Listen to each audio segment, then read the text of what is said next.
حضرت صلی اللہ علیہ وسلم نے فرمایا، تم میں سے کوئی شخص ایماندار نہ ہوگا جب تک اس کے والد اور اس کی اولاد اور تمام لوگوں سے زیادہ اس کے دل میں میری محبت نہ ہو جائے۔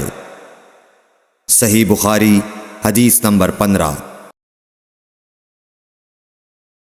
نبی کریم صلی اللہ علیہ وآلہ وسلم نے فرمایا، 3 خصلتیں ایسی ہیں کہ جس میں یہ پیدا ہو جائیں اس نے ایمان کی مٹھاس کو پا لیا۔ اول یہ کہ اللہ اور اس کا رسول اس کے نزدیک سب سے زیادہ محبوب بن جائیں۔ دوسرے یہ کہ وہ کسی انسان سے محض اللہ کی رضا کے لیے محبت رکھے۔ تیسرے یہ کہ وہ کفر میں واپس لوٹنے کو ایسا برا جانے جیسا کہ آگ میں ڈالے جانے کو برا جانتا ہے۔ صحیح بخاری حدیث نمبر 16۔